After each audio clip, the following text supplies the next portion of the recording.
तो नाज़रीन, लगातार हम आपको दिखा रहे हैं कि किस तरह से जो तमाम तस्वीरें हैं इंतखाबात से जुड़ी वो सामने आ रही हैं। चलिए अब सीधे रुख करेंगे हम बंगाल का, और हमारी साथी शबाना एजाज हमारे साथ मौजूद हैं। शबाना, आपसे अब तक की तफसीली जानकारी चाहेंगे, कितना परसेंटेज रहा, क्या कुछ मुश्किलात पेश आई, और ख़ासतौर से यहाँ हम जिक्र करना चाहेंगे वोटर लिस्ट में जो लोगों का नाम नहीं है उसके ताल्लुक से क्या कुछ किया जा रहा है।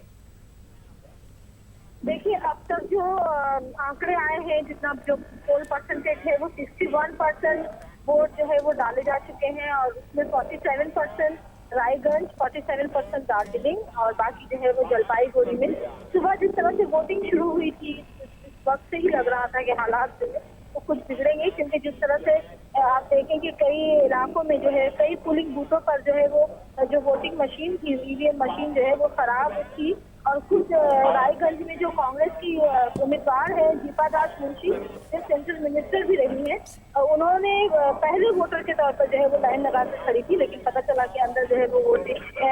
ईवीएम मशीन खराब है, जिसकी वजह से उन्होंने अपने पार्टी वर्करों के साथ वहीं पर एहतजाज किया। उसके अलावा कई ऐसे इल्जाम भी सामने आए कि वो पोलिंग बूथों पर जो है वो बूथ जो है वो कैप्चर कर लिया गया है, जिसकी वजह से बाहर भरे लोगों ने एहतजाज किया, और NH-31 जो नेशनल हाईवे है उसको जो है वहाँ पे मुजाहरा किया, रास्ता जाम किया। फिर बाद में जो है वो इलेक्शन ऑब्जर्वर की तरफ से जो है वो कहा गया कि वो हालात जो है वो काबू में करने की कोशिश किए गए, लेकिन तब तक जो है रायगंज के साथ साथ चोपड़ा, इस्लामपुर, चाकुलिया, चोपड़ा का जो इलाका था वहाँ तशद्दुद के वाक़यात जो है वो देखने को मिले हैं। और तृणमूल कांग्रेस की तरफ से भी सवाल आए हैं कि बीजेपी के वर्करों ने जो है वो हंगामा खड़ाई की है, जबकि जो बीजेपी की उम्मीदवार है देबाश्री चौधरी, उन्होंने बाकायदा तौर पर शिकायत दर्ज कराई है। तो तृणमूल कांग्रेस जो है वो इन तमाम तोड़ फोड़ की गई उसमें वो जिम्मेदार है। बहरहाल कोलकाता में भी अभी कुछ देर में ही मुकुल राय और जय सरकार जो है वो कोलकाता में जो इलेक्शन कमीशन का दफ्तर में वो पहुंचेंगे और अपनी शिकायत दर्ज कराएंगे। तो शायद ही कहा जा सकता है, अब तक जो है वो किसी पार्टी की तरफ से जो है वो नहीं आया है, लेकिन शायद ऐसा लग रहा है जिस तरह के हालात है कि जो अपोजिशन पार्टियां हैं कुछ पोलिंग बूथों पर री पोल का जो है वो डिमांड कर सकती है, लेकिन ये शाम के वक्त ही समझ में आएगा कि पोलिंग बूथों पर इस तरह की डिमांड हुए हैं। क्योंकि आप देखें कि पहले मरहले की जो वोटिंग हुई थी बंगाल में कूच बिहार और अलीपुरद्वार के बाद भी इस तरह के, हालांकि इस तरह का खुद तशद्दुद इलेक्शन नहीं हुआ था, लेकिन इस तरह की डिमांड आई थी, जिसके बाद इलेक्शन कमीशन को एक बूथ पर रिपोर्ट का जो है वो ऐलान करना पड़ा था। तो आज भी हो सकता है शायद जो है इस तरह से डिमांड सामने आए, जिस तरह से अभी जिस तरह के हालात देखे गए, CPM की तरफ से कहा जा रहा है कि उनके उम्मीदवार जो मोहम्मद सलीम है उन्हें निशाना बनाया गया, उन्हें इस्लामपुर अस्पताल में। शबाना, जिस तरह से आप तमाम तर तफसीलात बता रही हैं उससे एक बात तो वाज़ेह है कि इस बार का जो चुनाव है वो 2014 के चुनाव से बिल्कुल अलग रहा है, काफी पुरतशद्दुद रहा है, और बहुत ज्यादा गड़बड़ियों की शिकायतें भी लगातार आती रही हैं, चाहे वो हम रैलियों की बात करें या फिर पोलिंग जो दिन हैं उनकी बात करें। बिल्कुल, आप देखें कि जिस दिन ममता बनर्जी ने अपने उम्मीदवारों की फहरिस्त जारी की थी, उस दिन उन्होंने कहा था कि इस बार का इलेक्शन खास होगा, तो खास होगा और काफी चैलेंजिंग होगा। इससे अंदाजा, और ये सिर्फ ममता बनर्जी नहीं बल्कि हर पार्टी ये कह रही है, चाहे वो कांग्रेस हो, CPM हो और खुद बीजेपी हो, यही कह रही है कि इस बार जो है वो इलेक्शन काफी चैलेंज भरा होगा और इस चैलेंज का जो है वो सामना करना है। और बंगाल, क्योंकि आप देखें कि बंगाल की सियासत एक अलग तरह की सियासत है, यहाँ कम्युनिस्टों का जो है वो एक जोर रहा है, उसे कम्युनिस्टों को शिकस्त देकर ममता बनर्जी यहाँ पे आई थी, बंगाल में अपने कदम जमाए थे। अब यही मौका बीजेपी सोच रही है कि जिस तरह से ममता बनर्जी ने एक लंबे जो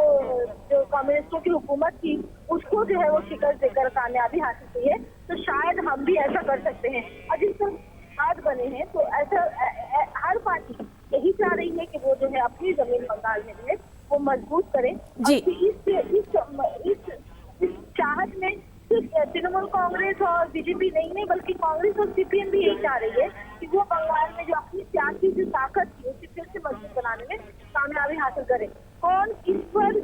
कितना हावी होगा ये तो बाद में समझ में आएगा, लेकिन ये जो हावी होने की जंग है, जो तमाम पार्टियों की एक दूसरे पर हावी होने की और सियासत में कदम जमा जी, जी। जो जंग है उससे कहीं ना कहीं आम लोगों को जो है वो नुकसान पहुंचा है। और आज जिस तरह से सेकेंड पोलिंग के टाइम पे आप देखें कि अगर आम लोग उतरकर रास्ते पर उतरकर मुजाहरा कर रहे हैं तो वो सिर्फ अपने मुद्दे पर मुजाहरा कर रहे हैं, वो किसी पार्टी का परचम लेकर एहतजाज नहीं कर रहे थे। तो इससे ये समझ में आता है कि ये जो सियासत में हावी होने की जो जंग है वो आम लोगों के लिए नुकसानदायक साबित हो रही है। शबाना, बहरहाल ये तमाम चीज़ें तो एक तरफ, लेकिन एक जो तस्वीर है जो सामने आ रही है वो बहुत अच्छी है कि लोग बड़ी तादाद में निकल कर आए हैं और अपने वोट का इस्तेमाल कर रहे हैं। शाम तक हम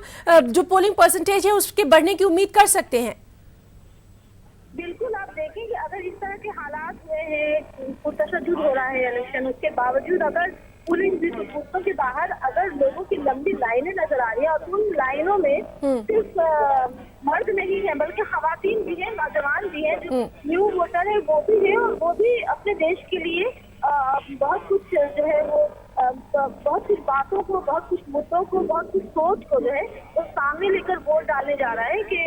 देश बदलेगा, मुल्क बदलेगा, हालात बदलेंगे। कई ऐसी तस्वीरें हैं, कई ऐसी उम्मीदें हैं जिसको लेकर वोट डाल रहे हैं। और उसके बावजूद जिस तरह के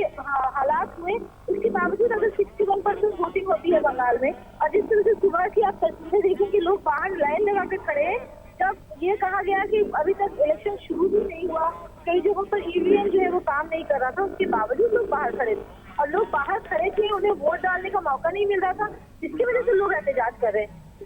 जी शबाना, जी है, कह सकते हैं कि एक अच्छी निशानी है। जी, जी। हिंदुस्तान का वोटर अब जागरूक हो रहा है और वो सोच समझ जी। तो बहरहाल तमाम तर तफसीलात के लिए आपका बहुत बहुत शुक्रिया, और आगे भी हम आपसे इस तरह से अपडेट लेते रहेंगे। तो नाज़रीन, ये थी हमारे साथ शबाना एजाज, जिनका साफ तौर पर कहना था कि लोग निकल कर आ रहे हैं और अपने वोट का इस्तेमाल कर रहे हैं। शाम तक जो